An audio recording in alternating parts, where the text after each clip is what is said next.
નમસ્કાર મિત્રો, હું મોહન ગઢવી ગુજરાતી દુનિયા યુટ્યુબ ચેનલમાં ફરી એકવાર આપ સૌ મિત્રોનું હાર્દિક સ્વાગત કરું છું. મિત્રો, આપણા આખા ભારત દેશમાં હમણાં લગભગ 80 કરોડ જેટલા લોકો પાન કાર્ડનો વપરાશ કરી રહ્યા છે અને તમે ખબર તો લગભગ સાંભળી જ ચૂક્યા હશો કે હવે આપણા ભારત દેશમાં બધા જ લોકોને ફરી એકવાર પાન કાર્ડ બનાવવું પડશે, કારણ કે સરકાર તરફથી પેન કાર્ડ 2.0ની મંજૂરી જે છે એ મળી ચૂકી છે. કેન્દ્રીય કેબિનેટની બેઠકમાં આની મંજૂરી આપવામાં આવી કે દરેક વ્યક્તિને હવે ફરી એકવાર પેન કાર્ડને અપગ્રેડ કરાવવું પડશે. અપગ્રેડમાં શું કરાવવું પડશે તો એમનો જે જૂનો કાર્ડ છે એ ઓટોમેટિક રદ થઈ જશે અને આ કામ હરેક વ્યક્તિને, ભારતના દરેક વ્યક્તિને કરવાનું અનિવાર્ય રહેશે. હવે આમાં શું કરવાનું હશે, શું આખી હકીકત છે, સચ્ચાઈ છે, શું આપણો જૂનો પેન કાર્ડ પણ આપણી પાસે રાખવું પડશે, શું હવે એક વ્યક્તિને બે પેન કાર્ડ રાખવા પડશે, શું નવો પેન કાર્ડ જે બનાવવાનું હશે એના માટે કોઈ પૈસા ચૂકવવા પડશે, સરકારને કોઈ પૈસા આપવા પડશે, અને નવા પાન કાર્ડમાં શું શું નવી વસ્તુ હશે, આવા તમામ પ્રશ્નો ઉપર આજના આ વિડીયોમાં આપણે ખૂબ જ વિસ્તારપૂર્વક વાત કરવાની છે. માટે આ વિડીયોને છેલ્લે સુધી જોવા તેમજ લાઇક અને શેર કરવા ખાસ વિનંતી. મિત્રો, આ વિડીયોમાં આપણે આગળ વધીએ એ પહેલાં તમારા માટે ખાસ 15,55,555 રૂપિયા જીતવાની એક તક લઈને આવ્યો છું. માત્ર 349 રૂપિયામાં તમે 15,55,555 રૂપિયા જીતવાની તક મેળવો. મિત્રો, આ એક ઇનામી ડ્રો છે. ડ્રો ખોલવાની તારીખ 11/1/2025ના રોજ સાંજે ઇનામી યોજના શ્રી વવાર ગૌસેવા ટ્રસ્ટ પર ભવ્ય લોક ડાયરા સાથે ખોલવામાં આવશે. તો રાહ શેની જુઓ છો? તાત્કાલિક નીચે આપેલ નંબર ઉપર સંપર્ક કરો અને તમારી કૂપન ઓનલાઈન અથવા ઓફલાઈન મેળવો. વધુ માહિતી માટે સ્ક્રીન ઉપર દેખાતા નંબર ઉપર કોલ કરો. ચાલો વિડીયોમાં આગળ વધીએ.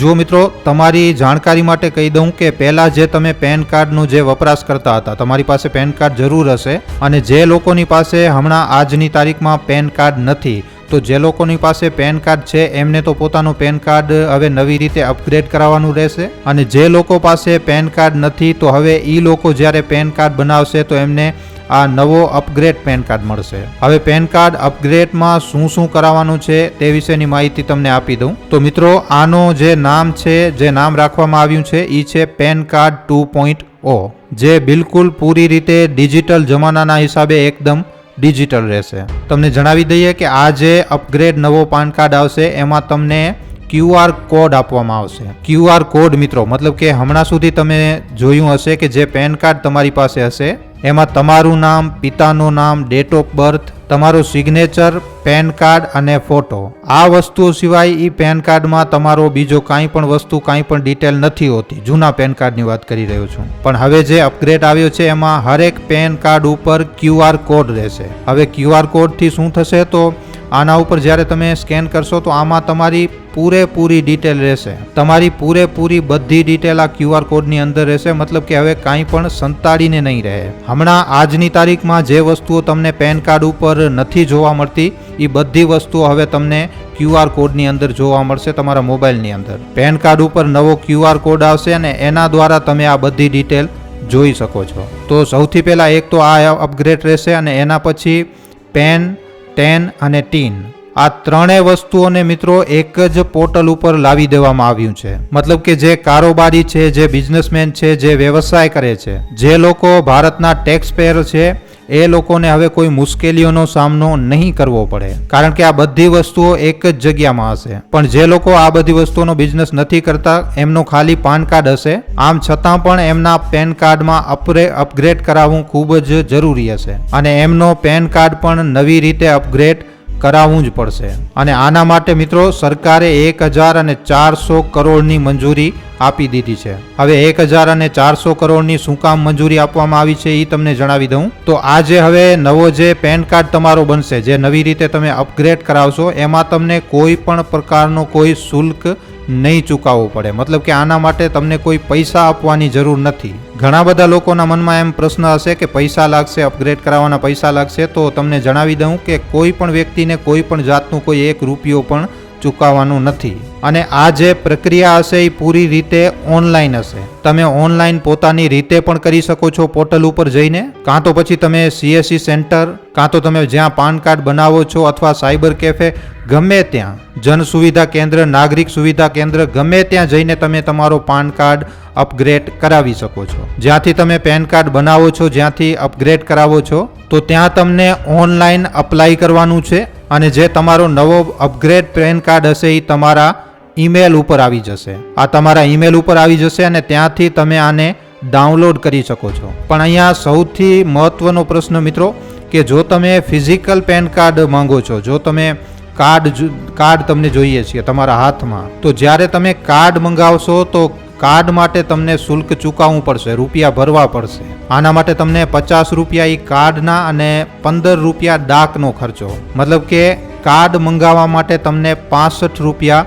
ભરવાના રહેશે. કોઈ મોટી વધારે રકમ નથી. પણ જો તમે વિચારો છો કે તમે મોબાઈલમાં જ રાખો, ડિજિટલ રીતે રાખો, તો તમારા ઈમેલ ઉપર આવી જશે જો તમે ઈમેલ બરોબર નાખશો તો, અને ત્યાંથી તમે એને ડાઉનલોડ કરીને એનો વપરાશ તમે કરી શકો છો. હવે તમને જણાવી દઈએ કે આ જે પેન કાર્ડ નવો બનશે, જે અપગ્રેડ થશે, તો શું તમે એમાં અપડેટ પણ કરાવી શકો છો. જેમ કે તમને જણાવી દઉં કે કોઈનો નામ ખોટો છે, કોઈનો ડેટ ઓફ બર્થ ખોટો છે, કોઈનો ફોટો ચેન્જ કરાવવાનું છે, કોઈનો સિગ્નેચર ચેન્જ કરાવવાનું છે. તો આ જેટલી પણ બધી વસ્તુઓ છે, જો તમે ચેન્જ કરાવવા માંગો છો, જો અપડેટ કરાવવા માંગો છો, એમાં જો કોઈ સુધારો કરવા માંગો છો, તો શું આની સાથે તમે કરી શકશો? તો મિત્રો હું તમને જણાવી દઉં કે તમારી પાસે જે જૂનો કાર્ડ છે એમાં તમારો ફોટો કોઈ પણ હો, સિગ્નેચર કોઈ પણ તમે કેવી ગમે તેવી કરતા હશો, અથવા તો પછી તમારા નામમાં કે ડેટ ઓફ બર્થમાં કોઈ પણ જાતનો કોઈ મિસ્ટેક છે, તો એને જ્યારે તમે અપ્લાય કરશો આ નવો અપગ્રેડ માટે, તો નવી રીતે જ્યારે તમે આને અપ્લાય કરશો તો આમાં તમે આ બધી વસ્તુઓમાં સુધારો પણ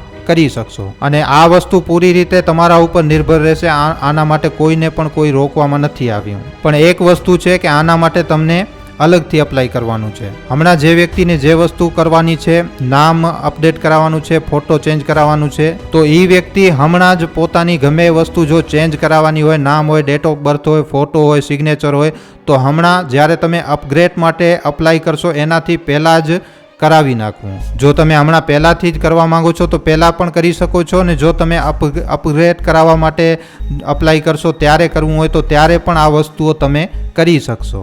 મતલબ કે અપગ્રેડની સાથે સાથે તમને અંદર જે પણ કાંઈ મિસ્ટેક છે, જે બદલવું છે એ કરી શકશો. અને એના પછી જે નવો કાર્ડ બનીને આવશે, જે 2.0 કાર્ડ છે, તો એમાં જે છે આમાં બધી વસ્તુઓ પૂરી રીતે અપગ્રેડ થઈને આવી જશે. અને આ બધી વસ્તુઓ આવશે QR કોડની સાથે. હવે તમારા મનમાં એક બીજો પ્રશ્ન હશે કે આ જે જૂનો જે પેન કાર્ડ છે એ શું પછી પણ વેલિડ રહેશે? તો તમને જણાવી દઈએ કે જ્યાર સુધી તમે અપગ્રેડ કરાવીને નવો કાર્ડ નથી મંગાવી લેતા ત્યાં સુધી તમારો જૂનો પેન કાર્ડ વેલિડ રહેશે.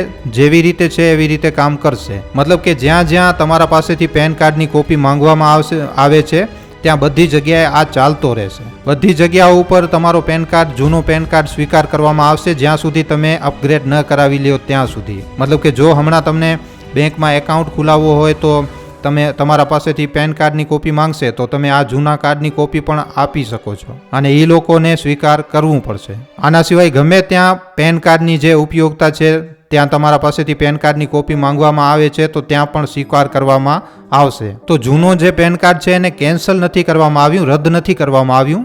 આ વસ્તુ તમે સમજી લ્યો કે અપગ્રેડ કરાવવા માટે નવો અપગ્રેડ, જ્યાર સુધી તમે નવો અપગ્રેડ નથી કરાવી લેતા ત્યાર સુધી તમે આ જૂનાને પણ વાપરી શકો છો. અને જેમ જ તમારો અપગ્રેડ થઈ જશે અને આવી જશે તો તમારો જૂનો કાર્ડ ઓટોમેટિકલી જ વેલિડ નહીં રહે, પછી તમારો નવો પેન કાર્ડ આવી જશે. અને આ કરાવવા માટે હજી સુધી કોઈ પણ પ્રકારની કોઈ લાસ્ટ ડેટ આપવામાં નથી આવી. આ વસ્તુ જ્યારે ચાલુ કરવામાં આવશે ત્યારથી તમે અપગ્રેડ કરાવવાનું ચાલુ કરી શકો છો, અને આ પછી ગમે ત્યાર સુધી તમે અપગ્રેડ કરાવી શકો છો. આના માટે કોઈ પણ લાસ્ટ ડેટ આપવામાં નથી આવી.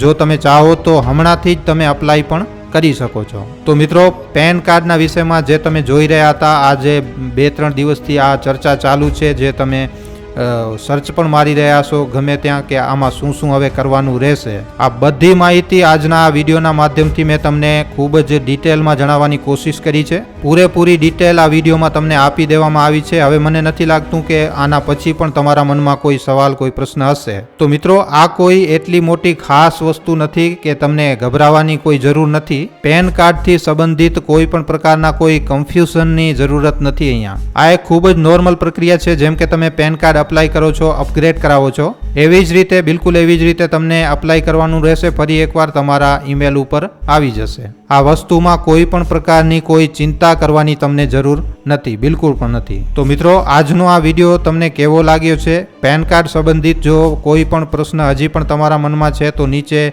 કમેન્ટ સેક્શનમાં લખીને જણાવવા ખાસ વિનંતી. જો વિડીયો પસંદ આવ્યો હોય તો આ વિડીયોને ખાલી તમારા સુધી સીમિત ન રાખતા તમારા મિત્રો સાથે, પરિજનો સાથે, વોટ્સઅપ ઉપર, ફેસબુક ઉપર, યુટ્યુબ ઉપર જેટલો બની શકે વધારેમાં વધારે આ વિડીયોને શેર જરૂર કરજો. તો આજના વિડીયોમાં આટલું જ. હવે આપણે મળીશું ફરીવાર એક નવા વિડીયો સાથે. ધન્યવાદ.